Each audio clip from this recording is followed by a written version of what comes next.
आज चर्चा इसी मुद्दे पर, लेकिन पहले 10 बड़ी खबर।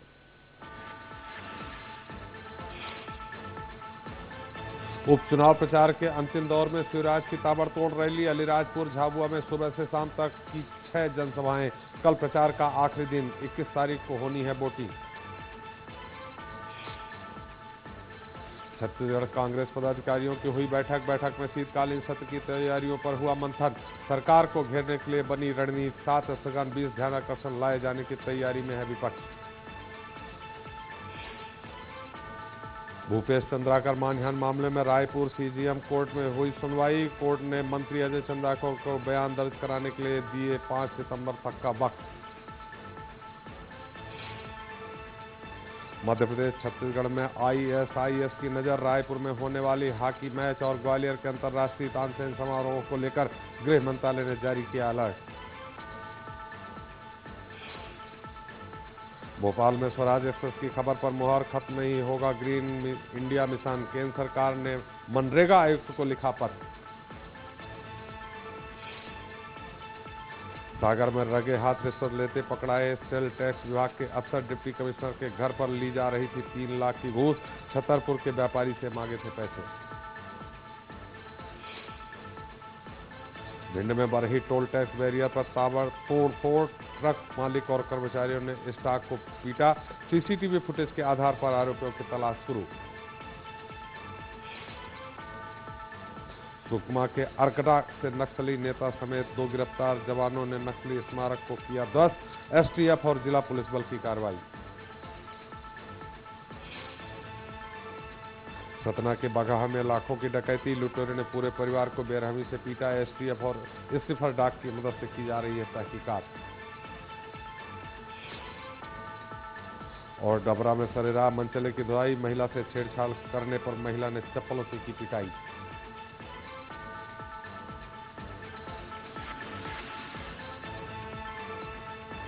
इस कार्यक्रम के प्रायोजक हैं sons and sons jewellers Raipur और सीएक्स सिटी भोपाल।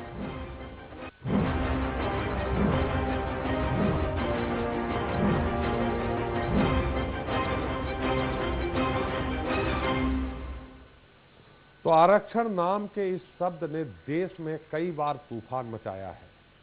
आरक्षण के नाम पर हर क्षेत्र में मिल रही सुविधा और विशेषाधिकार से किसी को कोई आपत्ति नहीं है, लेकिन आरक्षण के एक्सटेंशन का मुद्दा अक्सर गरमाता रहा है। देश में सरकारी नौकरियों में आरक्षण की व्यवस्था पहले से ही मौजूद थी, लेकिन नौकरी पा चुके लोगों के लिए भी पदोन्नत में आरक्षण का प्रावधान कर दिया गया।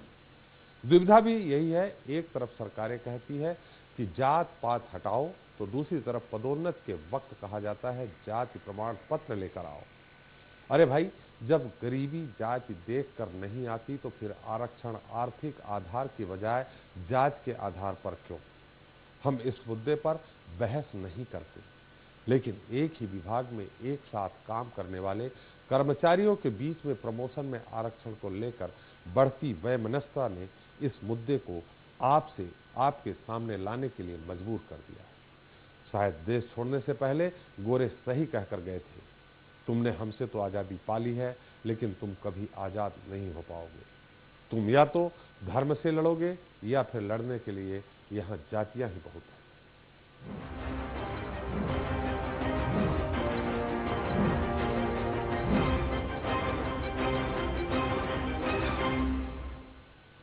तो भारतीय संविधान में आरक्षण की पैरवी करते समय संविधान निर्माता डॉक्टर भीमराव अंबेडकर ने यह भी कोशिश की थी कि आरक्षण को आगे जाकर धीरे धीरे खत्म भी कर दिया जाए, लेकिन वोट बैंक और जात के नाम पर होने वाली राजनीति ने आरक्षण को एक ज्वलंत मुद्दा बना दिया। पहले पढ़ाई में आरक्षण, फिर नौकरी में आरक्षण और बाद में प्रमोशन में भी आरक्षण की व्यवस्था ने नई बहस को जन्म दिया, जिसके बाद देश की सर्वोच्च न्याय व्यवस्था यानी सुप्रीम कोर्ट ने उत्तर प्रदेश के एक मामले में सुनवाई करते हुए प्रमोशन में रिजर्वेशन को अवैधानिक बताया। वहीं अब मध्य प्रदेश में भी हाई कोर्ट द्वारा एक मामले में प्रमोशन में आरक्षण के खिलाफ फैसला सुनाए जाने के बाद पदोन्नत में रिजर्वेशन व्यवस्था को बंद करने की मांग जोर पकड़ने लगी। एक आग सी फैली है आरक्षण के बहाने। महत्वाकांक्षाओं के पतंगों ने सारे शहर में जहर घोला है। चलने के हुनर को आरक्षण की बैसाखियों के सहारे छोड़ा है।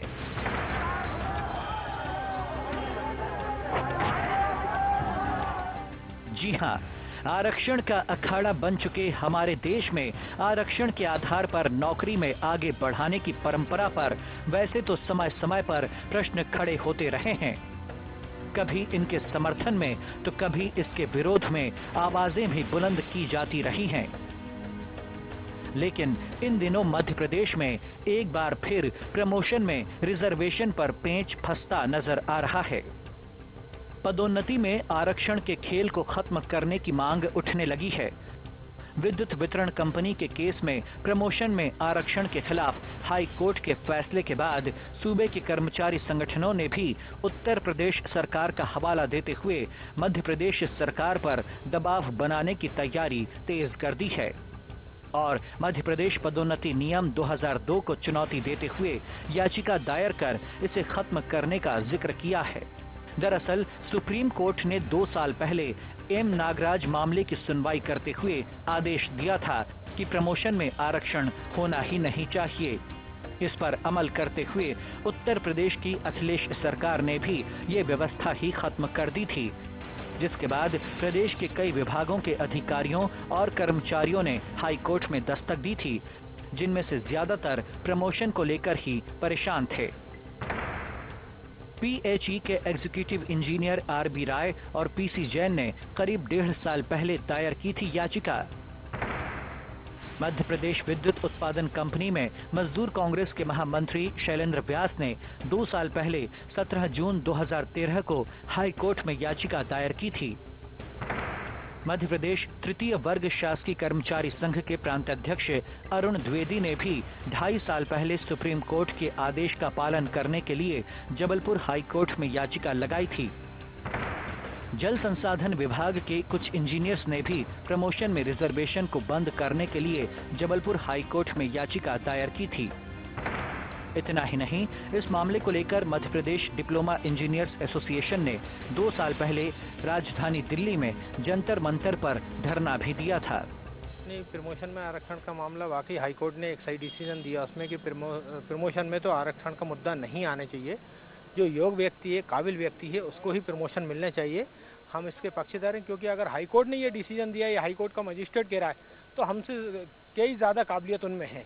अगर वो ऐसा मानते हैं कि प्रमोशन में आरक्षण का मुद्दा नहीं होना चाहिए तो मेरे ख्याल से बिल्कुल सत्य और हम उसके पक्षधर हैं, उसका स्वागत भी करते हैं। इसका जो है पुरजोर तरीके से विरोध करते हैं अपना हमारा जो अपाक संगठन है उससे, क्योंकि अभी तक के जो भी नीति निर्धारण हुए हैं आरक्षण के संबंध में उसका परिपालन जो है बिल्कुल आधे अधूरे मानसिकता से हुआ है और कहीं कोई आकलन नहीं है कि इन वर्गों की कितनी बढ़ोतरी हुई, क्या संख्या है, क्या प्रतिशत है। और हर बार जो है जो भी सुविधाजनक बातें आती हैं उसके न रोड़े अटकाए जाते हैं, क्योंकि 80% प्रशासन में इसके संचालन करता धरता जो है आरक्षित वर्ग से अलग मानसिकता वाले लोग हैं। हिंदुस्तान के संविधान में आरक्षण की नींव शुरुआत में सिर्फ एससी और एसटी वर्ग के उत्थान और समाज में गैर बराबरी खत्म कर पिछड़े हुए लोगों को सशक्त करने के लिए रखी गई थी। ये प्रावधान सिर्फ 10 साल के लिए था और हर 10 साल पर हालात की समीक्षा और आरक्षण व्यवस्था पर पुनर्विचार किए जाने का भी प्रावधान था। लेकिन हमारे यहाँ रिजर्वेशन पर हमेशा राजनीति हावी रही है। यही वजह है कि इसकी फिर कभी समीक्षा नहीं की गई। एक बार जो सूची में आ गया, आरक्षण उसका हक बन गया। शिक्षा से लेकर नौकरी और यहाँ तक कि नौकरी में प्रमोशन का आधार भी आरक्षण बना दिया गया। लेकिन एक बेहद कड़वा सच ये भी है कि पदोन्नति में आरक्षण देने से नौकरशाही के पूरे ढांचे के बिगड़ने का खतरा कहीं ज्यादा बढ़ गया है, क्योंकि एक साथ नौकरी ज्वाइन करने वाले अधिकारियों में वरीयता का क्रम होता है। अगर प्रमोशन में आरक्षण हुआ तो एक साथ नौकरी शुरू करने वालों में जिन्हें आरक्षण मिलेगा वो अधिकारी और कर्मचारी दूसरे साथियों से सीनियर हो जाएंगे। वैसे भी नौकरी में कर्मठ, मेहनती और ईमानदारी जैसे गुणों के साथ साथ काम करने वाले कर्मचारियों का ये नैसर्गिक अधिकार है कि उन्हें अपने काम के बदले सही वक्त पर सही रूप में प्रमोशन मिले। ऐसे में अब एक बार फिर से सोचना और समीक्षा करना बेहद जरूरी हो गया है कि क्या समानता के नाम पर जातिगत आरक्षण का ये नियम असमानता की आग में घी डालने का काम तो नहीं कर रहा? क्या प्रमोशन में आरक्षण की वजह से योग्यता और समानता अपना अस्तित्व तो नहीं खो रहे? और क्या आरक्षण योग्यता और काबिलियत को अंगूठा तो नहीं दिखा रहा? भोपाल से स्वराज एक्सप्रेस के लिए अजय शर्मा के साथ मयंक शुक्ला की रिपोर्ट। तो जब समाज में समानता के नाम पर कुचला जाने लगे दूसरों का अधिकार, आरक्षण को बना लिया जाए पदोन्नति का आधार और प्रमोशन में रिजर्वेशन के खिलाफ बुलंद होने लगे आवाज, तो सवाल उठते हैं। प्रमोशन में रिजर्वेशन कितना जायज?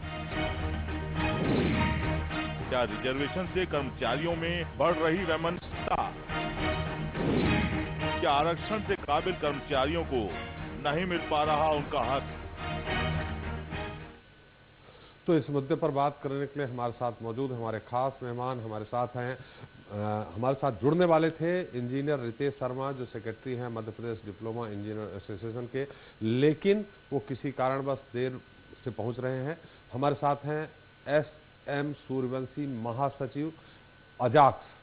सूर्यवंशी जी, आपका बहुत बहुत स्वागत है हमारे इस खास कार्यक्रम में। हमारे साथ हैं वरिष्ठ पत्रकार विशेष टिप्पणी के लिए के अग्निहोत्री जी। अग्निहोत्री जी, आपका बहुत बहुत स्वागत है। और हमारे साथ जुड़ रहे हैं हमारे स्वराज एक्सप्रेस के ब्यूरो चीफ अनिल सिंह कुशवाहा।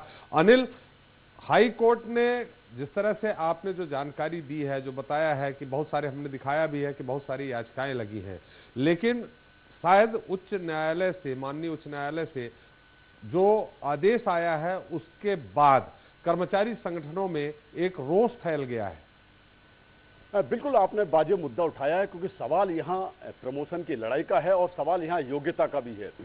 2 साल पहले जिस तरीके से सुप्रीम कोर्ट का जो फैसला आया एम नागराजन की रिपोर्ट को लेकर और उत्तर प्रदेश सरकार ने जो काम किया, उसके बाद मध्य प्रदेश में इसको लेकर लड़ाई जरूर तेज हुई और लगातार आधा दर्जन से ज्यादा याचिकाएं हाई कोर्ट पहुंच गई। और ये याचिकाएं तमाम डिपार्टमेंट्स के जरिए पहुंची, चाहे वो पीएचई हो, चाहे वो जल संसाधन विभाग हो, चाहे विद्युत वितरण कंपनियां हो, या फिर जो कह सकते हैं सिंचाई विभाग से जुड़ा मामला हो जी। एक मामले में हाल में हाई कोर्ट ने एक फैसला दिया है, सिंगल पीठ का फैसला है ये, जिसमें कहा गया कि मोहन सिंह यादव चीफ इंजीनियर है विद्युत वितरण कंपनी के, और कहा गया है कि अगर इनका जब भी भविष्य में प्रमोशन दिया जाए तो एम नागराजन का जो रिपोर्ट है, सुप्रीम कोर्ट का जो फैसला था, उसको ध्यान में रखे इसको प्रमोशन दिया जाए।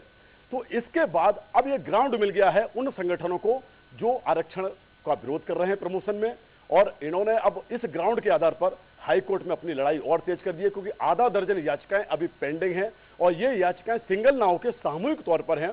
और ये लड़ाई कोर्ट ना लड़के बल्कि सड़कों तक भी लड़ी जा रही है। और ये स्थिति है कि एक दूसरे के खिलाफ जान से मारने की धमकी तक की शिकायतें गृह मंत्री, मुख्यमंत्री थाने तक पहुंची हैं। तो ऐसे में कह सकते हैं कि लड़ाई हाई कोर्ट से लेकर सड़कों तक है और सड़कों से लेकर थाने तक भी पहुंच गई। अनिल, आपने इसका थोड़ा सा बारीकी से अध्ययन भी किया है, अलग अलग विभागों में गए हैं, जो कर्मचारी संगठन है, जो कर्मचारी हैं वो काम कर रहे हैं।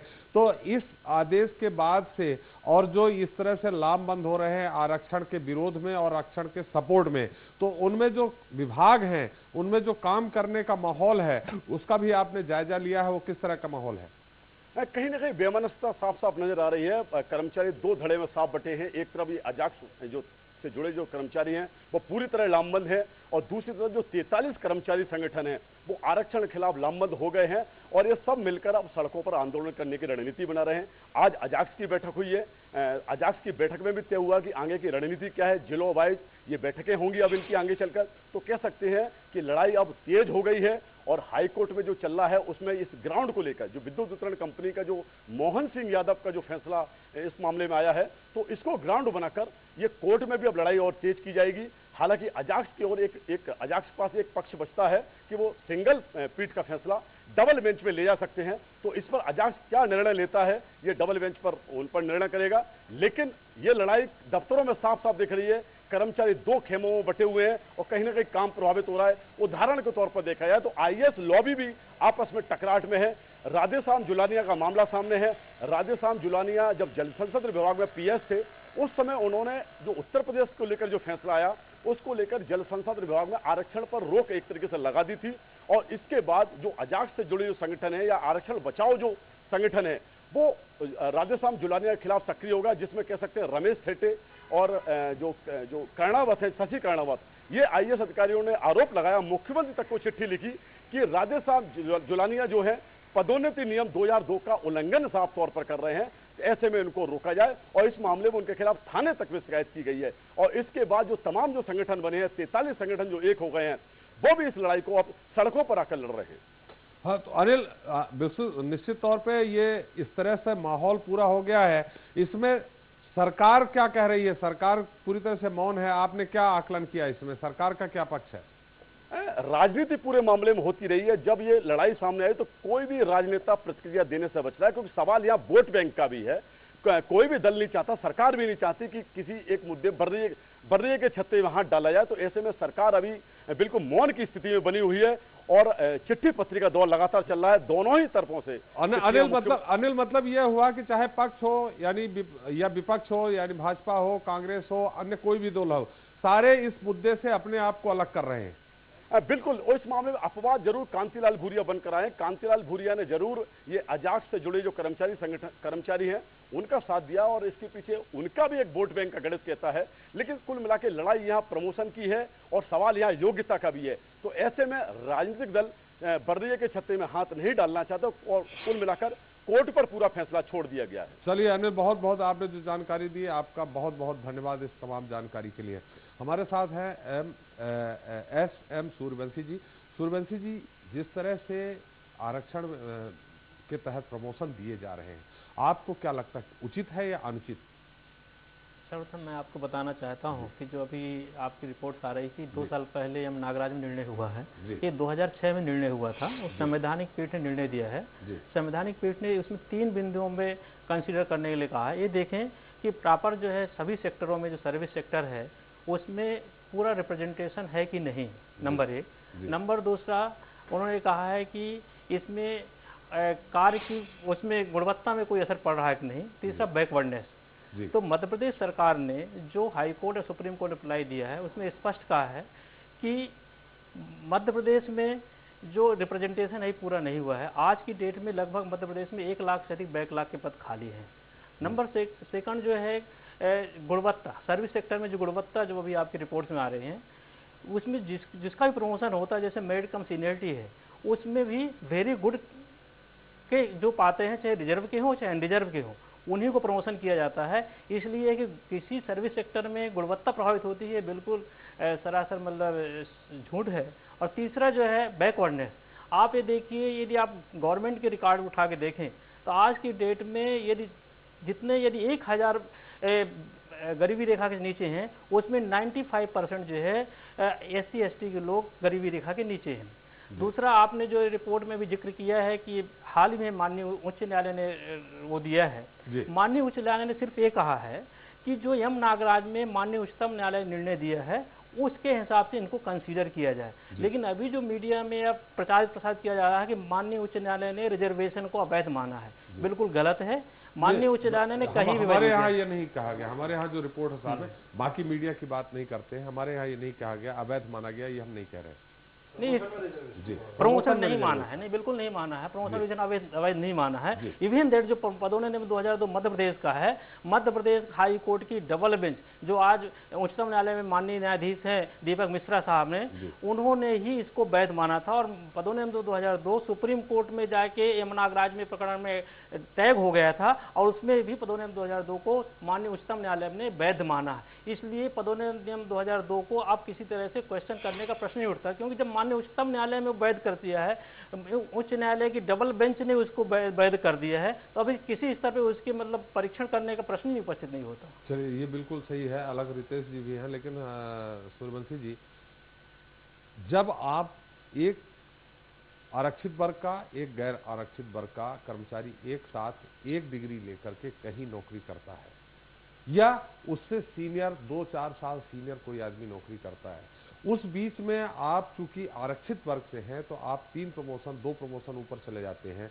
और दूसरा जो गैर आरक्षित वर्ग से है वो नहीं जा पाता है। ये आपको आपके मन से क्या आवाज निकलती है इस बारे में? देखिए ये स्थिति कैसे पैदा हो गई। आप एक तरफ जहां आप पहले से ही इसका जो स्ट्रक्चर है उसको आपने भंग कर दिया है। आप पहले से ही प्रोपोर्शनेट जो है रिजर्वेशन जो है यदि इनिशियल पॉइंट में आप कर दें तो फिर जरूरत नहीं पदोन्नत में आरक्षण की। आप इनिशियल पॉइंट में जैसे मान लीजिए 100 पोस्ट हैं, 100 पोस्ट में 36 पोस्ट है SC ST के लिए और 64 पोस्ट जो है अनरिजर्व के लिए। आप ये यदि हर जब रिक्रूटमेंट ईयर है आप भरते चले जाइए तो फिर कोई भी बैच सुपरसीड नहीं करे। आप देखिए IAS IPS में कभी भी कोई सुपरसीड नहीं करता, क्योंकि हर साल उसमें बराबर प्रोपोर्शनेट से पदोन्नत नियुक्तियां होती रहती है। बाकी जो स्टेट गवर्नमेंट में क्या होता है कि कुछ बैकडोर से एंट्री हो जाती हैं, बैकडोर से SC ST की नियुक्तियां नहीं होती, बाकी लोगों की हो जाती है क्योंकि उनके पहुंच लग ये कैसे आप कह सकते हैं? ये आप जो गवर्नमेंट का रिकॉर्ड उठा के देखेंगे आप खुद पाएंगे कि सही है कि गलत। जी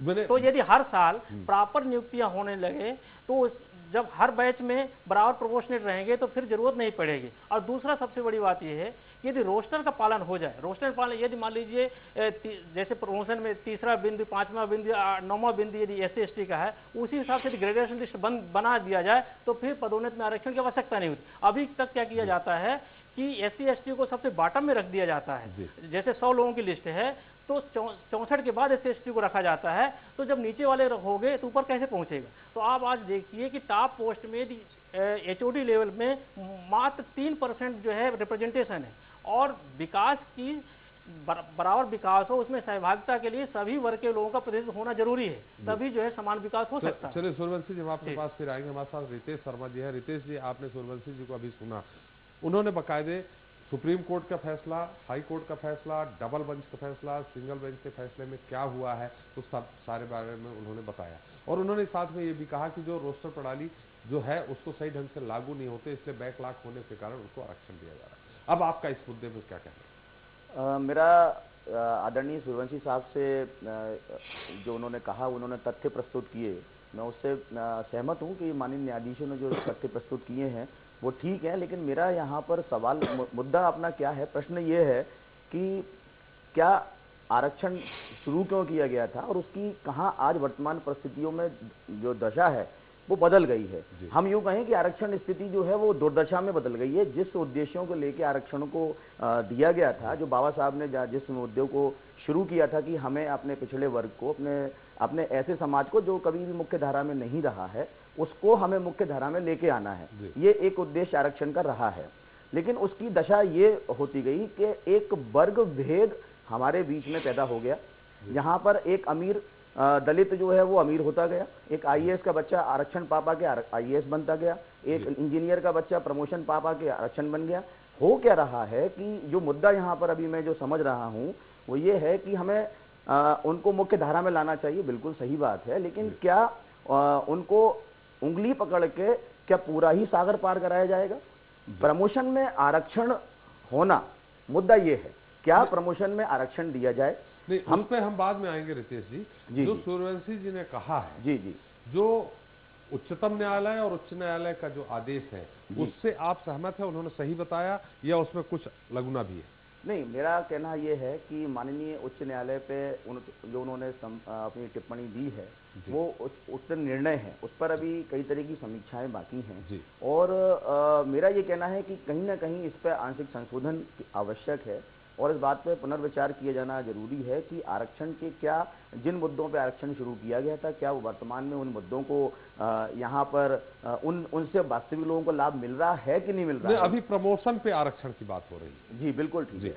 तो मेरा वो यही कहना है कि जैसा कि उत्तर प्रदेश में इस बात को लागू कर दिया, माननीय सुप्रीम कोर्ट के निर्णय को वो यही बात की गई है कि उनको आरक्षण दिया जाए, बट लेकिन प्रमोशन में आरक्षण नहीं दिया जाए। इससे जो एक असमानता हो रही है, यानी कि आपको एक दौड़ में शामिल होने के लिए हमें आपको काबिल कर दिया इसलिए कि आपको एक स्पर्धा लाइन में हमने आगे लाके खड़ा कर दिया, उसके बाद आपको जब आप रेस में आगे बढ़ रहे हैं तो समान रूप से रेस में आगे बढ़िए, यही एक मुद्दा है।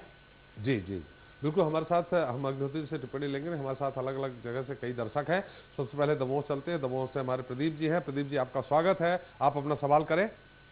सर, हमारा देश जो लोकतांत्रिक देश की जगह आरक्षण तांत्रिक या वोट तांत्रिक हो चुका है और इसकी विसंगतियां देखकर सेना में भी लागू नहीं किया गया। मेरे 3 सवाल हैं कि क्या सरकार, तीन नहीं प्रदीप जी, एक ही सवाल करिए।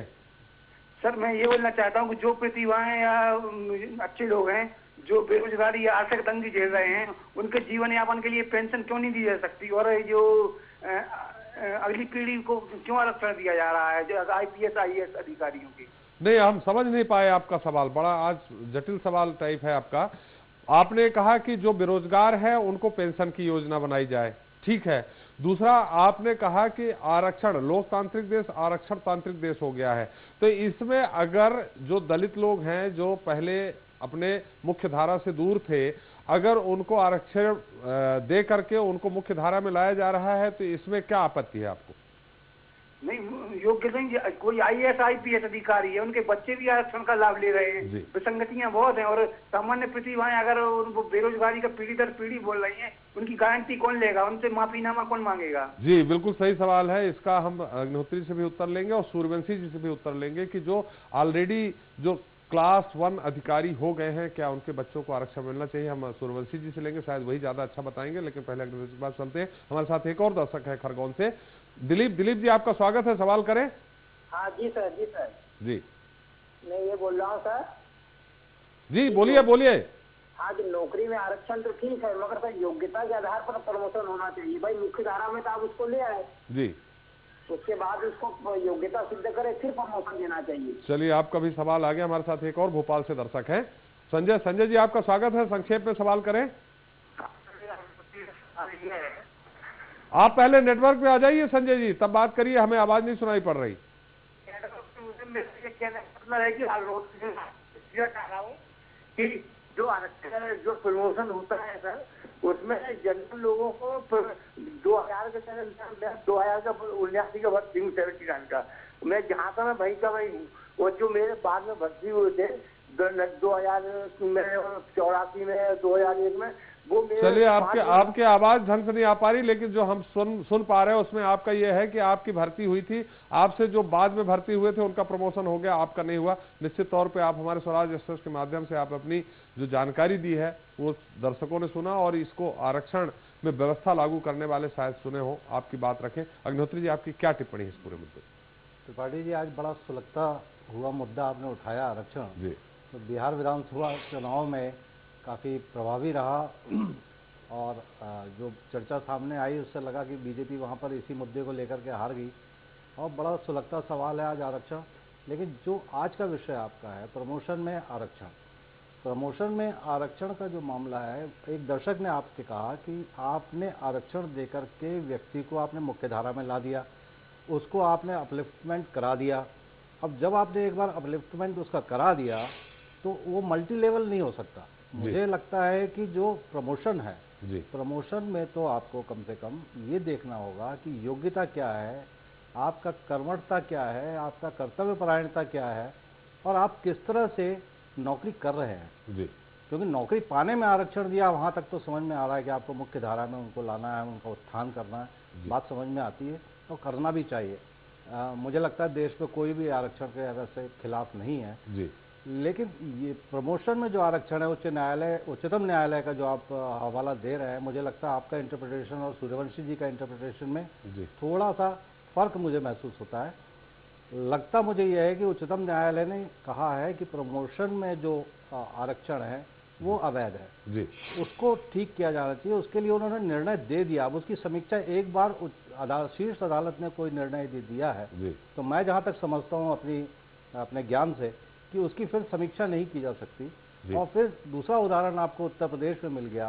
उत्तर प्रदेश में भी ऐसा ही कोई निर्णय आया, और उत्तर प्रदेश में तो समाजवादी पार्टी की सरकार है, यादवों की सरकार है, ओबीसी की सरकार है, तो वहाँ पे उस पर रोक लगाई गई प्रमोशन में आरक्षण पर जी। तो मुझे लगता है बात कुछ समझ में आने वाली यही है कि आपने एक बार उसका अपने अग्निहोत्री जी, यहाँ जो सूर्यवंशी जी ने बात कही है, जो हमारा भी अपना वो है, उनका कहना है कि बैकलॉग मतलब जो आरक्षित वर्ग का जो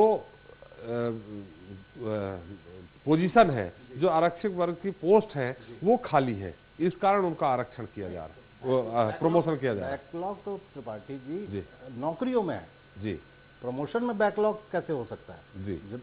जब आपकी नौकरियां जो आपको देना है SC ST OBC को, उसका बैकलॉग होगा कि उनके पद नहीं भरे गए हैं जी, या उनको कैंडिडेट नहीं मिल रहे हैं, जो भी स्थिति हो, लेकिन प्रमोशन में बैकलॉग की स्थिति समझ में नहीं आई कि प्रमोशन में बैकलॉग कैसे हो सकता है। नियुक्तियों में बैकलॉग होगा, और ये बहुत समय से हम सुनते आ रहे हैं मेरे ख्याल से मध्य प्रदेश में कि बैकलॉग है। पता नहीं सरकारें क्यों नहीं उसको खत्म करती हैं, क्यों नहीं पद भरते हैं।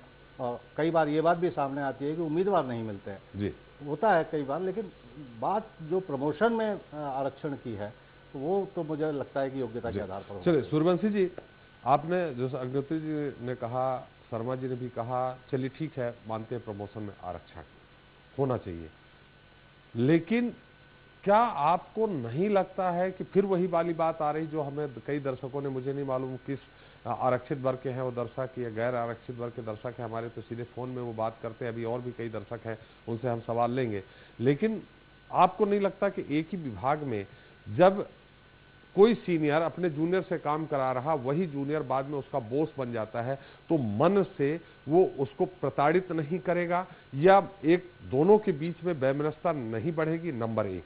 नंबर दो, पहले ये सवाल को उत्तर दीजिए, फिर हम अगला सवाल करते हैं। देखिए, मूल काम प्रभावित होगा उससे। मूल क्वेश्चन ये है कि ये परिस्थितियां ऐसी पैदा क्यों हुई। आप जब प्रथम नियुक्ति होती है उस समय आप जो है बैकडोर एंट्री करके नियुक्त कर लिए।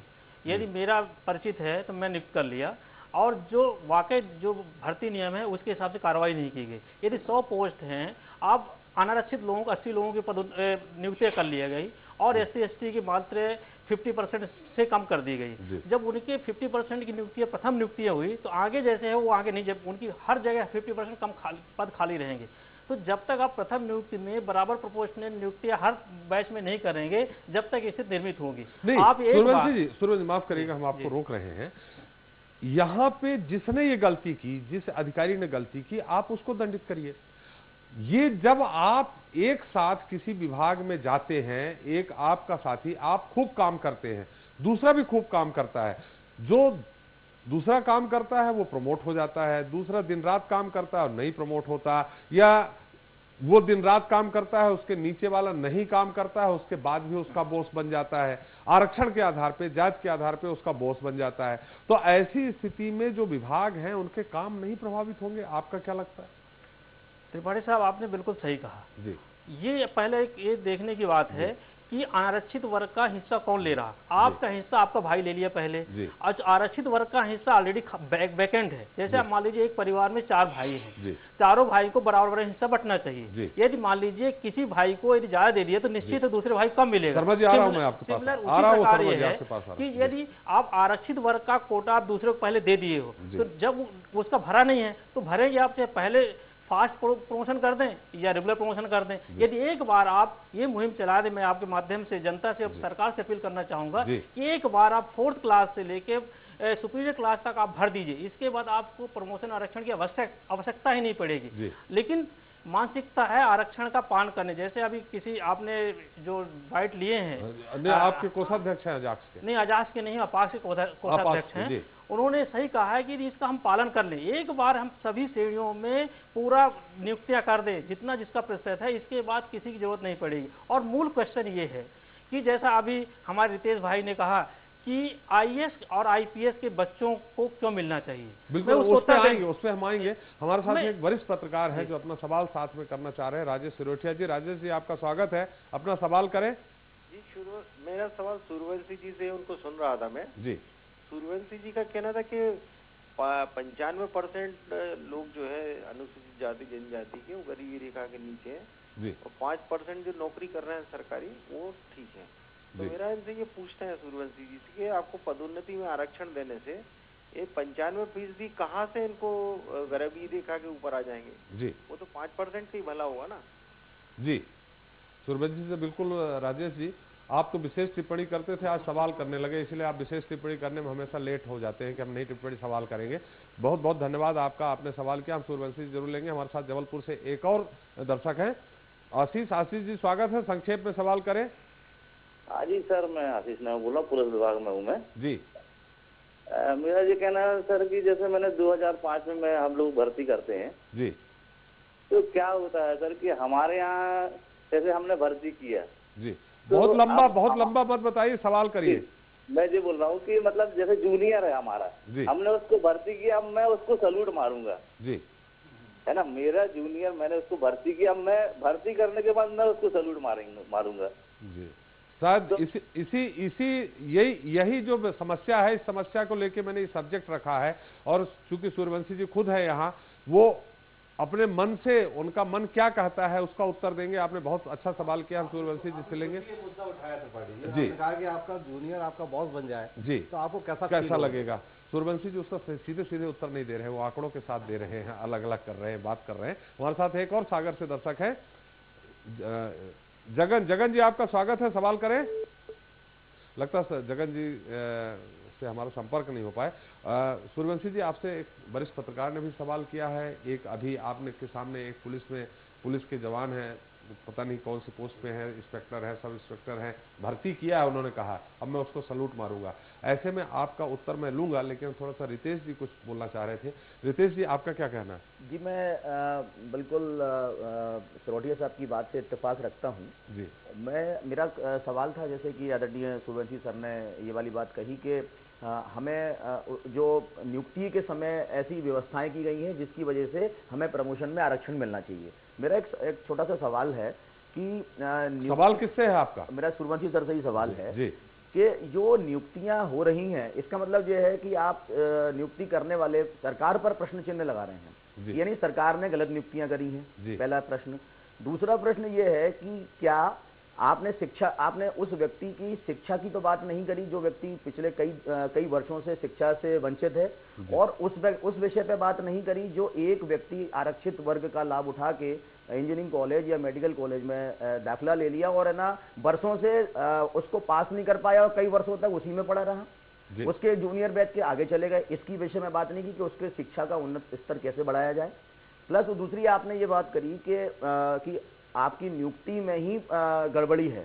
तो अभी जो वर्तमान में नियुक्तियां हो रही हैं, तो क्या आप वर्तमान में जो नियुक्तियां हो रही हैं उसमें व्यवस्था से संतुष्ट हैं क्या सूर्यवंशी साहब? जो अभी रिसेंटली अभी जो नियुक्तियां हो रही हैं कि भाई आपने कहा सबको प्रमोशन दे दिया जाए, तो नियुक्ति करना और प्रमोशन में आरक्षण देना ये दोनों ही बातें विभिन्न हैं। यानी आपको आरक्षित करके आपको एक जगह पे ला दिया, अब आप सामान्य रेस में आ गए, यानी आपको एक इस मुख्य धारा से जोड़ दिया, अब आप साथ के साथ में दौड़िए। प्रश्न नंबर 1। दूसरा, बहुत भूल जाएंगे सूर्यवंशी जी, राजेश जी का भी सवाल, एक दो दर्शकों का सवाल, आपने 3-4, हम आपके पास फिर आएंगे, अभी थोड़ा समय है, आपसे हम फिर सवाल ले लेंगे। सूर्यवंशी जी, आप भूले तो नहीं है? याद दिलाऊं आपको कि क्या क्या उत्तर देना है? सिरोटिया साहब का पहले उत्तर देता हूँ। सिरोटिया साहब ने जो प्रश्न किया है कि 5% जो सर्विस में है वो उनकी रस्सी हो गई, 95% कैसे उसे लाभान्वित होंगे जी। तो पदोन्नत में आरक्षण इसलिए आवश्यक है कि 95% लोगों को भी मौका मिल जाए। यदि 5% आगे नहीं बढ़ेंगे तो नई भर्तियों में जो 95% लोग बचे हैं वो नहीं आएंगे, नंबर 1। नंबर 2, आज एक प्रश्नवाचक चिन्ह है, आप सभी दर्शकों को और हमारे चैनल के माध्यम से मैं निवेदन करना चाहूंगा कि जब आज IAS और नेताओं के बच्चों को रिजर्वेशन मिल रहा है, तब आज गवर्नमेंट ऑफ इंडिया स्तर में 50% से ज्यादा बैकलॉग खाली है। मध्य प्रदेश में 1 लाख से ज्यादा बैकलॉग खाली। बहुत अच्छा सूर्यवंशी जी, मैंने कहा मैं आपको अपना व्यक्तिगत उदाहरण ही दे दूं। आपने कहा कि IAS और IPS के या जो मिनिस्टर बन गया उसके भी बच्चे को रिजर्वेशन मिलना चाहिए, आपका यही कहना है ना? नहीं, मेरा ये कहना नहीं मिलना चाहिए। मेरे जब इनको मिल रहा है इन परिस्थितियों के बावजूद भी आज 50% जी नहीं, आप सूर्यवंशी जी माफ करिएगा, अगर आप वाकई में आप अपने जो दलित वर्ग है, माफ करिएगा दलित वर्ग कह रहे हैं, जो आरक्षित वर्ग है, उसको अगर सही ढंग से अगर आप उनको हक दिलाना चाहते हैं, मुख्य धारा में लाना चाहते हैं, तो उन गांव में जाके देखिए, कई ग्रेजुएट पोस्ट ग्रेजुएट बच्चे अभी भी हैं। मैं अपना बता दूं उदाहरण, मेरे यहाँ मंजा काकू थे, मैं उनका बड़ा सम्मान करता हूं, वो हमारे ग्रैंडफादर के समय वो कर रहे थे, उनके बच्चों ने ग्रेजुएशन किया, 12वीं पास किया। मैं खुद भोपाल में रह के सारे एक जगह एक मंत्री के यहाँ घूम के उनकी बच्चों की नौकरी लगाने का प्रयास किया, नहीं करवा पाया। लेकिन वही आरक्षित वर्ग से है, वो दलित वर्ग से है, मैंने बहुत प्रयास किया। हो क्या रहा है कि जो 5% लोग आगे बढ़ गए हैं, जो मुख्य धारा में आ गए हैं, उन्हीं के बच्चों को मिल रहा है। काश आप उस तरफ गांव में भी जाके देखिए, आज भी वो ग्रेजुएशन करने के बाद आप यहां चले जाइए, जहां भी मजदूरों का पीठा लगता है, वहां ग्रेजुएशन कर किए हुए दलित वर्ग के 50 बच्चे मिल जाएंगे जिनको नौकरी नहीं मिलती। अगर आप उस वर्ग के लिए लड़ते तो शायद मुख्य धारा में बहुत जल्दी पहले लोग आ जाते हैं। ये मेरा सोचना है, बाकी आप मेरा सिर्फ ये भी प्रश्न था कि बैकलॉग आखिर है क्यों जी? यानी इसका मतलब ये है कि जिस चीज के लिए आपको जगह रखी गई थी उसके लिए उपयुक्त व्यक्ति नहीं मिला जी। तो अब ये प्रश्न है कि ये इस बात पर क्यों नहीं ये वर्ग आपने मतलब हम सबको सोचना चाहिए कि हमें उस ऐसे व्यक्ति को योग्यता उनकी आगे बढ़ाना चाहिए जिससे बैकलॉग रहे ही नहीं जी। यानी बैकलॉग है, इट मीन्स ये कि इस शिक्षा की ओर बिल्कुल नहीं ध्यान दिया जा रहा, सिर्फ ये ध्यान दिया जा रहा है कि यदि मैं आज इंजीनियर बन गया हूं तो मेरा बच्चा भी इंजीनियर बन गया, मुझको लाभ मिल जाए। वो 5% के बीच बाकी जो दलित हैं या हमारे जो अपने भाई बहन हैं जो हमारे जिनको मुख्य धारा से जोड़ना है उनको नहीं लाया जाए, मेरे को प्रमोशन मिल जाए, मैं एक से एक सीढ़ी चढ़ता हुआ टॉप बॉस बन जाऊं और मेरे जो साथ के जो पड़ोस में मेरा घर है वहां पर जो है वो दिया बुझा हुआ ही रहे। तो ये कैसे संभव है? ये वर्ग भेद हो गया ना। बिल्कुल, सूर्यवंशी जी से उत्तर ले लेते हैं। हमारे साथ एक और छतरपुर से दर्शक हैं, नरेंद्र जी आपका स्वागत है, सवाल करें। सर मेरा एक सवाल है कि आज 1950 से हमारे यहाँ संविधान में आरक्षण लागू हुआ जी, उसके बाद हमारे यहाँ प्रमोशन में आरक्षण लागू हुआ नहीं, ये सब ये हम बता चुके हैं। आपका सवाल क्या है? एक मिनट, उसके बाद भी आज मात्र 5% लोग आरक्षण के बाद भी हायर पोस्ट पर पहुंच पा रहे हैं, तो बाकी लोग क्यों नहीं पहुंच पा रहे? ऐसा नहीं लगता कि क्या ऊपर से ही इस वर्ग को SC वर्ग को दबाया जा रहा है? ये कहीं ना कहीं देश तौर से लोगों को दबाने की कोशिश की जा रही है, इस पक्ष को स्ट्रांगली क्यों नहीं रखा जा रहा है? चलिए, ये आपने सवाल किया, इसका उत्तर अग्निहोत्री जी से लेते हैं। अग्निहोत्री जी आप उनका उत्तर दे दीजिए। मुझे लग रहा है कि उनका कहना है कि बाकी लोग क्यों नहीं बढ़ पा रहे, क्या ऊपर से ही दबाया जा रहा है दलित वर्ग को, आरक्षित वर्ग को? ये जो राजनीति की भेंट चढ़ रहा है जी, ये जो आरक्षण जो राजनीति की भेंट चढ़ रहा है, मुझे लग रहा है कि यही एक कारण है जिसकी वजह से जो बाकी 95% हैं वो आगे नहीं आ पा रहे हैं जी। तो हालात ये है कि उनको आगे लाने की, जैसे आपने जो उदाहरण दिए और इतने सारी बातें सब हुई, नहीं मैंने व्यक्तिगत अपना बताया, मैंने बहुत प्रयास किया, 4 साल, उसके बाद थक गया, वो बेचारे फिर से आज वही मजदूरी कर। नहीं तो ये तो खुद स्वीकार कर रहे हैं ना, 5% को ही आरक्षण मिल पाया, 95% अभी तक नहीं मिल पाया। तो क्यों नहीं मिल पाया? यदि आपके पास योग्य उम्मीदवार हैं बैकलॉग भरने के लिए, पद भरने के लिए, तो उनको आप क्यों नहीं नौकरियों पर ला रहे हैं जी? क्यों ऐसी स्थिति बन रही है कि एक व्यक्ति पढ़ा लिखा पीठे पर बैठकर मजदूरी करने के लिए मजबूर है? तो ये कुछ व्यवस्थागत मुझे लगता है कमी है, क्योंकि 10 साल के लिए किया गया 1950 में आरक्षण, आज 60 साल 68 साल बाद भी फिर ये सोचा जा रहा है कि उसको 10 साल और बढ़ाया जाए, संविधान संशोधन लाए जाते हैं।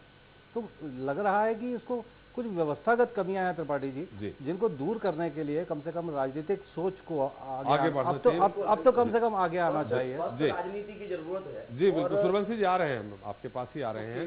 केवल ये कह देना कि कोई माइका लाल आरक्षण नहीं छीन सकता, मैं जान दे दूंगा, मैं ये कर लूंगा, ये जो राजनेताओं के जो भाषण है, मुझे लगता है ये केवल लुभाने के लिए है वोट बैंक की, और ताकि हमको वोट मिल जाए और आरक्षण उनको का लाभ उनको आम दलित और आदिवासी को मिले या ना मिले, इससे हमें कोई लेना देना नहीं है। राजनेताओं की जो ये सोच है इसको बदलने की जरूरत है।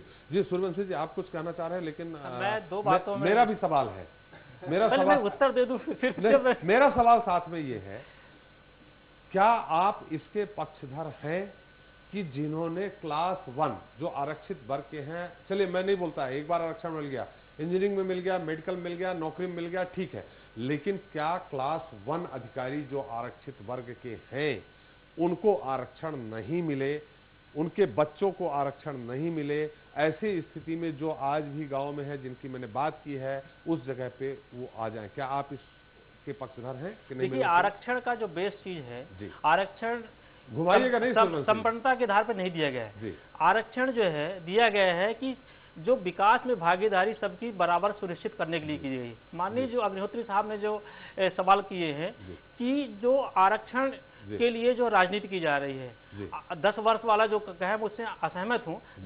2 प्रकार का आरक्षण है, पॉलिटिकल और सर्विस सेक्टर का। जो 10 साल का हुआ था वो पॉलिटिकल सेक्टर में रिजर्वेशन की 10 साल का हुआ था, और जो सर्विस सेक्टर में है वो अप टू प्रॉपर रिप्रेजेंटेशन का, जितनी पॉपुलेशन है इनकी, उनका जब तक वो रिप्रेजेंटेशन ना हो, जब तक रिजर्वेशन है, उसमें कोई ईयर का वार नहीं है। जो सर्विस सेक्टर में ईयर का वार नहीं है। आज जब मैं आपसे पहले निवेदन कर चुका हूं कि गवर्नमेंट ऑफ इंडिया लेवल में 50% पोस्ट आज भी खाली हैं, SC/ST की नहीं भरे गए हैं। मध्य प्रदेश में कि टोटल पॉपुलेशन, टोटल जो है सर्विस सेक्टर में 8 लाख पोस्ट हैं, जिसमें 1 लाख SC ST के खाली हैं, आज की डेट में खाली हैं। क्यों खाली है? अब मैं बताता हूँ, मैं नाम नहीं लेना चाहूंगा। एक IAS में व्हाट्सएप में अभी कुछ दिन पहले ही चला था। उधर मत जाइए, क्यों खाली? आप उधर जाइए, अकेले एक IAS नहीं रोक सकता है। उसी की बात कर रहा हूँ, क्यों खाली है। उसने SC का था, उसको रिटेन में सबसे हाईएस्ट नंबर मिला था, लेकिन इंटरव्यू में उसे सबसे बॉटम में कर दिया गया है। तो आप इंटरव्यू में आप फेल कर देंगे, यदि पता चल जाएगा कि SC ST कहाँ पे है, आप उसमें फेल कर देंगे और कह देंगे अयोग्य है। अब मेरे पास डाटाबेस है, आप मेरी वेबसाइट खोल के देख सकते हैं ajax.in, उसमें मेरे बहुत डाटाबेस हैं। आप नहीं, क्यों फेल कर देंगे? ये जो है मानसिकता है, चलिए ठीक है। दूसरी मानसिकता भी है कि अगर कोई योग्य सवर्ण है, उसको अगर कोई SC ST अगर वहां क्लास 1 में बैठा है, वो उसका अधिकारी है, तो वो उसको फेल कर देगा। ये वैमनस्यता को लेकर के ही हम यहाँ बहस करने आए। बिल्कुल आती है। नहीं देखिए, वैमनस्यता तो ये आज की डेट में मेरे को नहीं लगता वैमनस्यता है। जब एक दूसरे का अधिकार छीनते हैं तब वैमनस्यता फैलती है। तो हमारे सवाल को उत्तर सूर्यवंशी नहीं, आप ये देखिए, हमारा ये है आपको आरक्षण जो जितने प्रतिशत है मिलना चाहिए, मैं बिल्कुल उसके खिलाफ नहीं। वही मेरा कहना है कि आप हर स्तर में दे दीजिए को मिले, नहीं दे दीजिए ना, आप हर स्तर में टॉप टू बॉटम आप दे दीजिए। इसके बाद आप देखिए किसी भी स्तर पर आरक्षण की जरूरत ही नहीं पड़ेगी। एक बार आप प्रथम नियुक्त कर देंगे, अपने आप अपने चैनल में जाएंगे। लेकिन अभी स्थिति क्या है कि आप टॉप में किसी को जाने नहीं देते हैं। अभी इस तरह से उसमें हावी है कि टॉप कौन नहीं जाने देता है इस समय? आप अनारक्षित लोग नहीं जाने। अभी एग्रीकल्चर का मेरे पास उदाहरण है, एक मिस्टर अहिरवार थे, उनको प्रमोशन ना हो डायरेक्टर पोस्ट में, उनकी CR खराब कर दी गई। उनको जिस दिन DP होनी उसके दिन एक दिन पहले DP लाभ ऐसे सवर्णों में भी बहुत नहीं होता, बिल्कुल नहीं, नगण्य है। प्रतिस्पर्धात्मक चीजें हैं, ये हर विभाग में होती हैं। ये तो मतलब कहने वाली बात है या बताने वाली बात है। एक आध इंसिडेंट में हो जाता है कि कोई ने किसी सामान्य जाति ने या किसी सामान्य वर्ग के अधिकारी ने किसी SC ST के अधिकारी की CR खराब की हो या की हो, ये सामान्य वर्ग टू सामान्य वर्ग भी होता है। ये प्रतिस्पर्धात्मक, ये तो सब अपवाद होता है। ये अपवाद है। आप बताएं कि लोग ये कहा जाता है कि है ना कि मतलब आरक्षण को लेके ये कहा जाता है कि साहब कि वर्षों से बहुत दबाया गया है, कुचला गया है। अब मैं ये जानना चाहता हूं कि हमारे और मेरे जो कई ऐसे मित्र हैं, खुद हमारे सूर्यवंशी सर से हमारे बहुत अच्छे परम संबंध हैं, और तो मेरे बच्चे और साथ में मेरे मित्र हैं वो इस वर्ग से हैं, उनके बच्चे साथ खेलते हैं। तो क्या अब साथ खेलते खेलते बड़े हों और उनको ये सुनने को मिले कि साहब आपके पूर्वजों ने ऐसा किया था, तो क्या उसका जो परिणाम है तो उनके मन में मानस पटल पे दोनों बच्चों पे क्या प्रभाव पड़ेगा? आज उनको लाके मतलब यही हुआ कि एक 400 मीटर की एक रिले रेस हो रही है, उसमें एक रेस में पार करके आप सबको एलिजिबिलिटी दे दी कि आपको यहाँ पे रेस में दौड़ना है। चारों व्यक्ति चारों वर्ग के खड़े हुए हैं, एक रिले रेस में आगे, इसलिए उसको गाड़ी में बिठा के साहब आपको ले जाएंगे, क्योंकि साहब है ना आपने है ना रेस जो पार करने के लिए आपको बहुत पहले आप पिछले वर्ग से हैं, इसलिए हम आपको गाड़ी में उठा के ले जाएंगे, तब जाके हम आगे ले जाएंगे। क्या ये ऐसी रेस उचित है? आपको जब एक आपको ये एलिजिबिलिटी कर दी, ये अलग मुद्दा हो गया, लंबा स्पीच हो जाएगा। आप तो ये बताइए, आपने उच्च न्यायालय में आपने याचिका लगाई है रितेश जी? जी अभी मतलब यानी कि कुछ ऐसी है कि भाई कुछ उच्च न्यायालय में ये याचिकाएं चल रही हैं। क्या बिंदु लिए हैं आपने उसमें यही बिंदु है कि जो प्रोन्नति में जो आरक्षण है ये समाप्त होना चाहिए, और दूसरा बिंदु है कि ये आरक्षण का जो अधिकार जो की बात है कि उसका आधार आर्थिक होना चाहिए।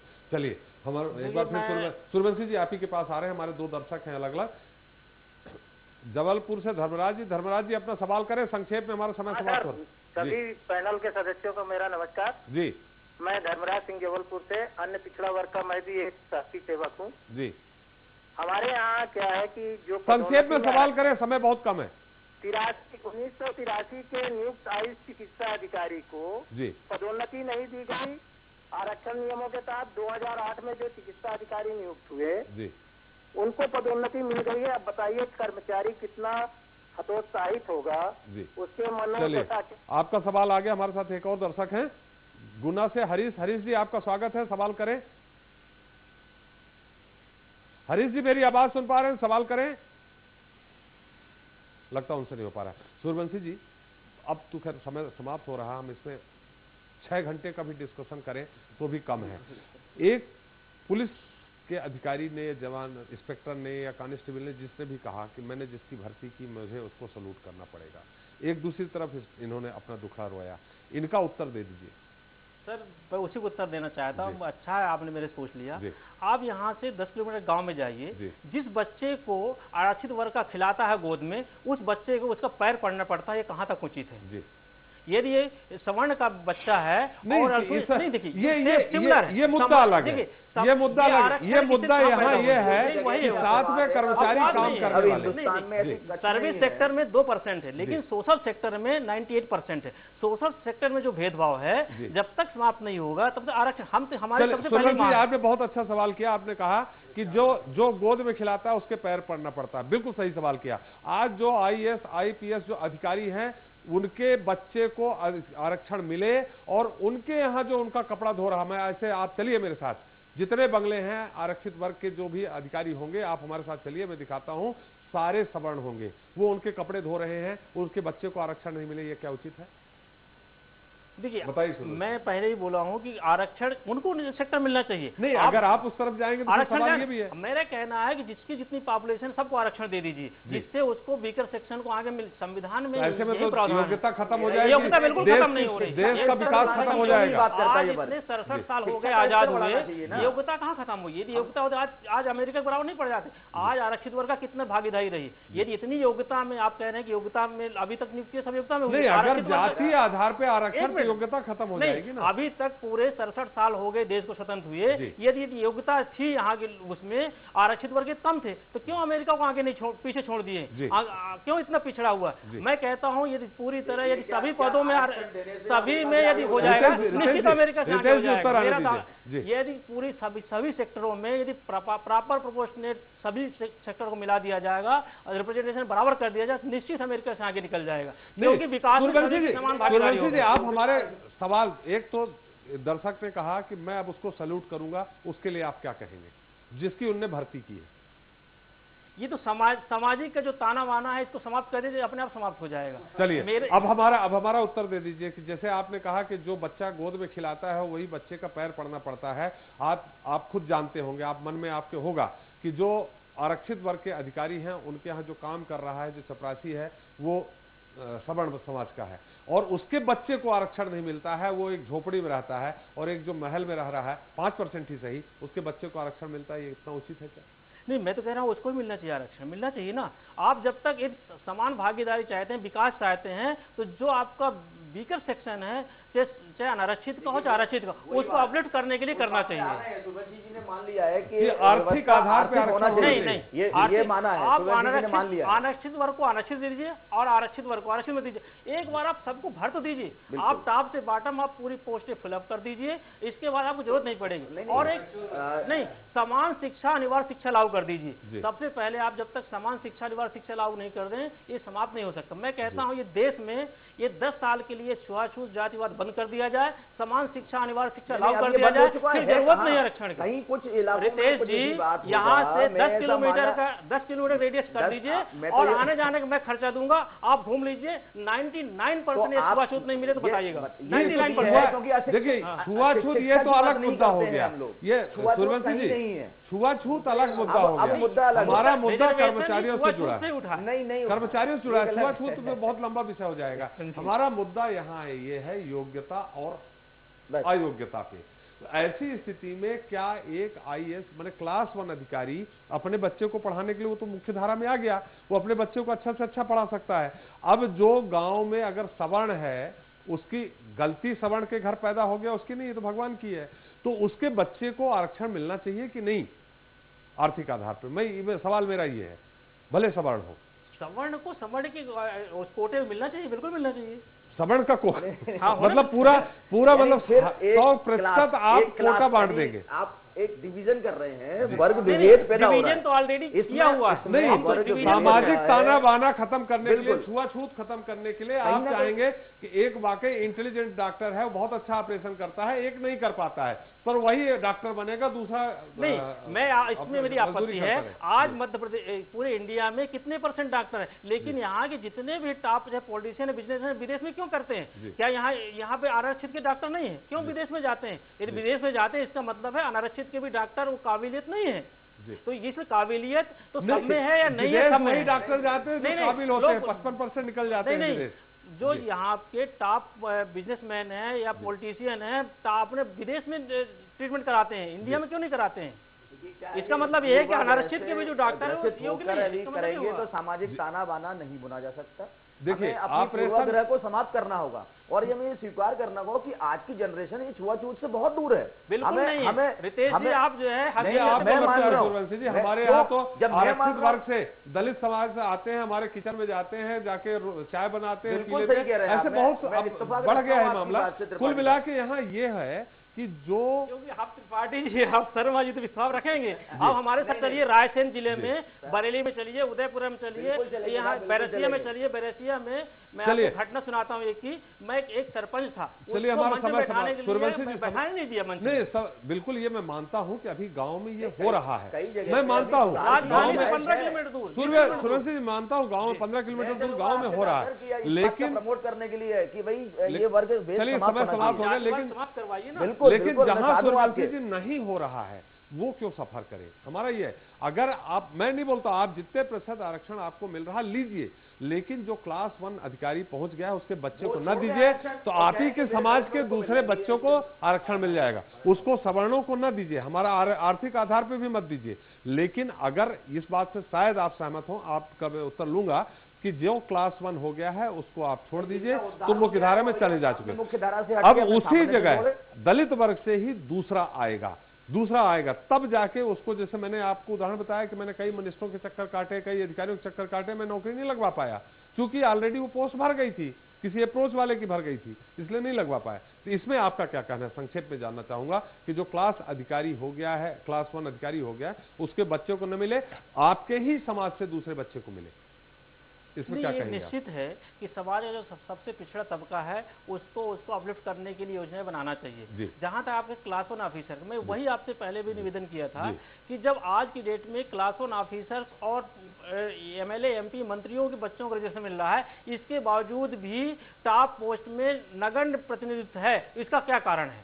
यदि ये बंद हो जाएगा तो बिल्कुल अभी जो 1% है वो 0% पहुंच जाएगा। आप बंद करवा के देखिए सूर्यवंशी जी, बहुत सारे आ जाएंगे। आप अभी निकाल के 4 पोस्ट एसटी की निकाल के देखिए, एसटी की निकाल के देखिए, हजारों एप्लीकेशन आ जाएंगे, और उसमें आप तय कर दीजिए क्लास 1 अधिकारी का जो बच्चा उसको नहीं देंगे। टॉप के टॉप सारे ऑफिसर्स आरक्षित वर्ग से हैं। आप दूसरे कार्य विभाग में अभी आपको आप देख लेंगे, अभी अगर ये पीडब्ल्यूडी को या किसी को भी आप लेंगे तो दूसरे कार्य विभाग, अभी ये लोक स्वास्थ्य यांत्रिक विभाग में देखेंगे, सारे जो टॉप वर्ग में है वो आरक्षित वर्ग से हैं। तो आप देख लीजिए, तो ऐसे उदाहरण जो है वो हर विषय में मिल जाएंगे। कहीं सूर्यवंशी जी ऐसा तो नहीं, कहीं जो आपके ही टॉप वर्ग के लोग हैं वही नहीं चाह रहे हैं कि वाकई में निचले वाला आ गया है? आप 68 साल से जो है आप प्रतिनिधित्व कर रहे हैं, आप इनको मौका देने में क्यों हिचकिचा रहे हैं? आप मौका देके दिखाइए ना। नहीं, बिल्कुल नहीं दिया जा रहा। चूंकि हमारा समय समाप्त हो गया, निश्चित समय है। सूर्यवंशी जी, आप हमारे साथ भाग लिया इस चर्चा में, आपने बहुत अच्छी अपनी टिप्पणी की, आपका बहुत बहुत धन्यवाद। रितेश जी, आपका बहुत बहुत धन्यवाद, और अग्निहोत्री जी, आपका भी बहुत बहुत धन्यवाद। तो दोस्तों, आज हमने चर्चा की प्रमोशन में रिजर्वेशन की, पदोन्नति में आरक्षण का हम विरोध नहीं करते, लेकिन सवाल यही है कि आरक्षण किसी लगड़े को सहारा देने के लिए है या फिर बेजा लाभ पाने के लिए, क्योंकि ऊंची डाली को छूने के लिए ऊपर उठना जरूरी है, न कि उस डाली को ही झुका दे। आज जहां देखो आरक्षण आरक्षण आरक्षण, शोर मचा रहा है धरती का कण कण। हां, मैं भी चाहता हूं आरक्षण हो जिसमें नहीं गरीबों का भक्षण हो, किसानों को मिले सभी सुविधा, बेटियों का हर वक्त यहां पर रक्षण हो, सभी को मिले समानता का अधिकार, किसी धर्म का न हो यहां पर प्रतिकार, कन्याएं न मारी जाएं भ्रूण में, कभी सशक्त कानून बन जाए अभी के अभी, पिता पति भाई हर आदमी में रक्षा का लक्षण हो। मैं चाहता हूं कि मेरे देश में ऐसा आरक्षण हो जहां पक्षपात बंद हो सके और समाज फिर स्वच्छंद हो सके। आखिर में आरक्षण की आड़ में अपनी राजनीति चमका रहे सभी सियासी दलों के लिए यही कहना होगा कि आरक्षण के मुद्दे पर यूं तो सारे दल साथ खड़े हैं, इतना छीना झपटी देखकर हम तो अवाक खड़े हैं। संसद तो बन गया अखाड़ा, कुश्ती देखो और देखो दंगल, सारे पहलवान साथ खड़े हैं। आज जनता मांगे जवाब में इतना ही। कल फिर हाजिर होंगे किसी नए मुद्दे के साथ। तब तक के लिए नमस्कार। मुझे अस्मित त्रिपाठी दीजिए इजाजत। इस कार्यक्रम के प्रायोजक हैं sons and sons jewellers Raipur और CX सिटी भोपाल।